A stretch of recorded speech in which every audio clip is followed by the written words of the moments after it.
Now, the session is about the 1971 war, and we all know that the 1971 Indo-Pak War was a pivotal conflict that resulted in the creation of Bangladesh.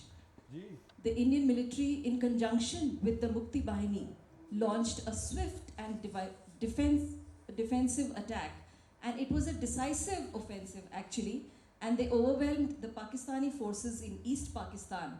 And on 16th of December 1971, the Pakistani forces in Dhaka surrendered. This war significantly altered the geopolitical landscape of South Asia, and it established India as a significant and dominant regional power. It demonstrated India's military capabilities and its willingness to intervene in regional affairs. Now, all three of you did not remain unaffected by this brutal battle and have written about it, about the 1971 conflict. Now, I'm sure that before we jump right into the battlefield, the audience would like to know about the literary journey of each one of you. So I'll begin with the senior most person on the panel, that is Tanushri Poddar. Now, you straddle multiple genres, as has just been told to us, and you do so with ease, from crime to historical to military to cli-fi to paranormal to children's books, all after working in the corporate sector. In fact, you remind me of the words of the great American poet, Walt Whitman, who said that, "Do I contradict myself? Very well, I do contradict myself. I contain multitudes."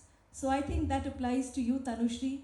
Tell us about your literary journey and especially about your book, Men of Steel. Thank you, Ruby. First of all, thank you all for taking out the time to be here.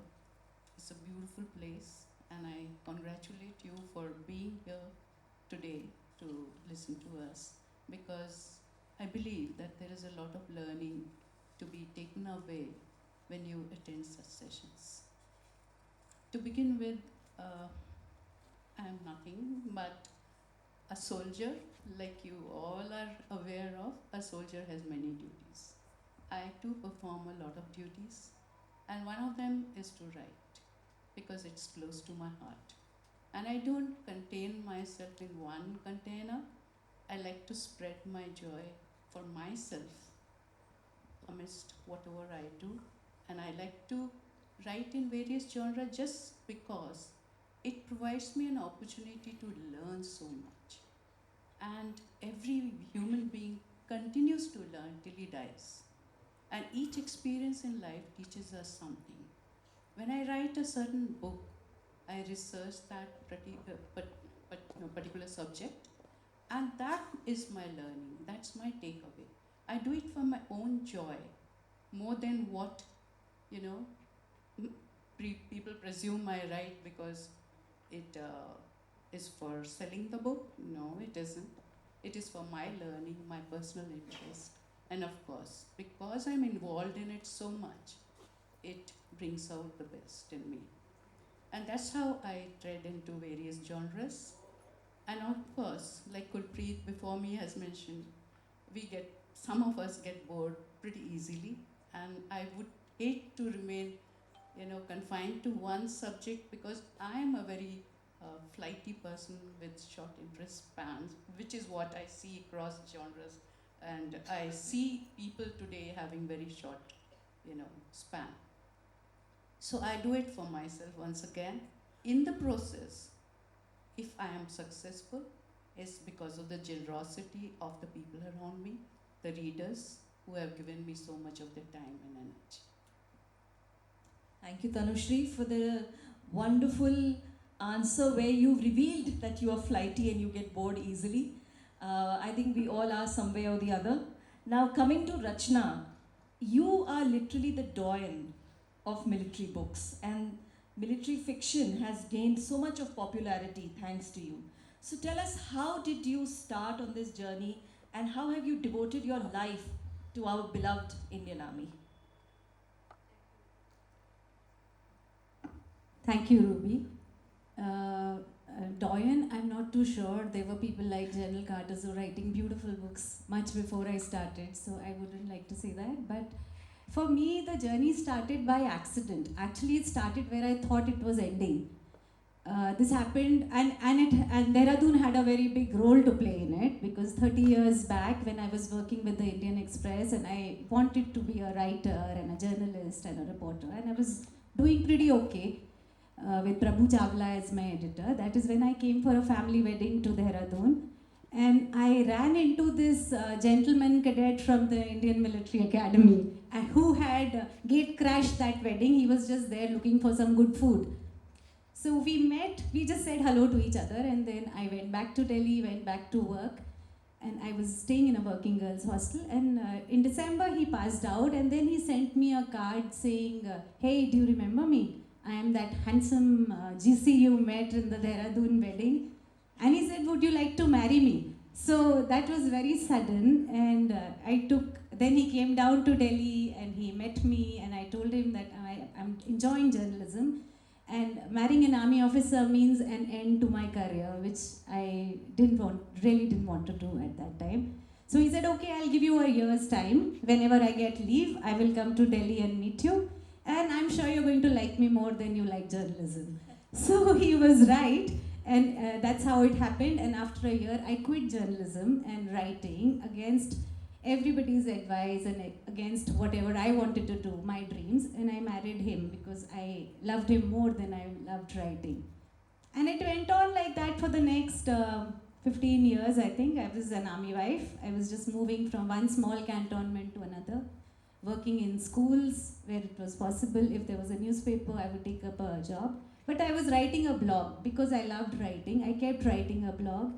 And just by chance, when I was 43 years old, that is when this opportunity came. Penguin Random House was looking for an author for a book they wanted done on the Paramveer Chakra Award winners. And I had an old colleague who had been reading my blog. So she told me, "It's your dream to write a book. Do you want to write this one?" So I would have written any book. कोई भी किताब मिलती मैं लिख लेती, because I just wanted to write one book in my life. So they gave me a test assignment. I wrote the story of Captain Manoj Pandey, who was a Kargil PVC, and they liked the story. That's how The Brave happened. And then one book after another. That book became very popular, and that's how the journey started when I was 43 years old. Excellent. It very nicely brings out the confidence of our IMA GCs, which is, of course, to be found across the board, and also the sacrifices that army wives make in order to keep their families together. So, and also, I think it's a lesson to all the girls, young girls sitting here, that it's never too late to start. She began at 43, and look where she is now. So it's never too late to begin anything. That's something that we can be inspired by. Now, coming to Deepak, the fact is that Tanushri and Rachna both have been in the army, so to speak. But Deepak, you are an out-and-out civilian. You have no connection with army life, kuch bhi nahi pata army ke bare mein, and yet you write so insightfully and so touchingly about stories about the army. And when I spoke to Deepak over the phone, the story he told me, that how he got into it and the research that went into writing about these army stories really touched my heart. So tell us about your journey. Thank you, ma'am. As you told, ma'am, I come from a business family. Like, we are Marwadis. We are from Rajasthan, but we shifted to Bangalore 7 decades ago. So in the year 2004, I was in class 3, and we had two famous Bollywood movies which had come up, LOC Kargil and Lakshya. Lakshya, part of which was shot at the IMA. And I saw those movies with my cousins, and like any other movie, we think these are fictional characters. So as time went by, I was in class 8, it was 2009. And I remember it was the 10th year anniversary of the Kargil War. And there was a small booklet behind my history textbook which had all these names. Captain Vikram Batra, Captain Anuj Nair, Captain Vijayan Thapar. So I came back, the same day I came home, and the documentary of Kargil War was playing on the NDTV. And Vikram Batra's famous interview in which he told Ye Dil Mange More, that was being played out. And below his name was written Captain Vikram Batra Paramveer Chakra Posthumous. So at that time I did not know the real meaning of posthumous, so I asked my mother that, what's the meaning? She told me that posthumous is an award given to you after your death, after your sacrifice. So that struck me, that an officer, a 25-year-old officer who's smiling to the cameras, explaining the blow-by-blow account of the battle, and we lost him 6 days after that interview. So this interest kept spiking up. YouTube came in by 2011. I saw his full interview. Then in 2013, when I was in ISC, I was in 11th. That's when LinkedIn had just started. LinkedIn had just come up, and I saw his brother's email ID, vishalbatra9@gmail.com. I still remember. I dashed off a mail like any other teenager that ye dil mange more, I'm Shaurya's biggest fan, this and that. I still have that email. And he reverted back. I had dropped my contact in the mail. He reverted back, hey Vishal, I'm Vishal from Chandigarh. And this is how the journey began. He was my first contact in the army. And subsequently I went to Palampur, which is the Veer Bhumi. And I went to the houses of Major Sudhir Walia, Captain Vikram Batra, and Captain Saurabh Kalia. And when I held their medals in my hand, the feeling cannot be explained. When Vikram Batra's Paramveer Chakra was given to me by his mother, we lost her last year, Kamal Kanta ma'am. That's when I realized that this story shouldn't be confined to the Kangra Valley. Because in 2016, people from where I come in Bangalore, they hardly knew who Captain Vikram Batra was. Let alone, they did not even know about Major Sandeep Unnikrishnan, who's a Bangalore boy. So that's how I took it up as a challenge to bring out this story.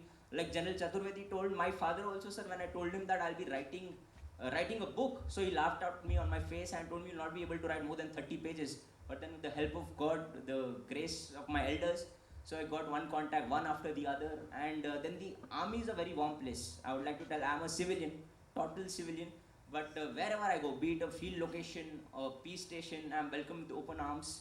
And when they know that you're doing something genuine, you're putting genuine efforts, so they go out of their way. So that's how I've been able to develop contacts.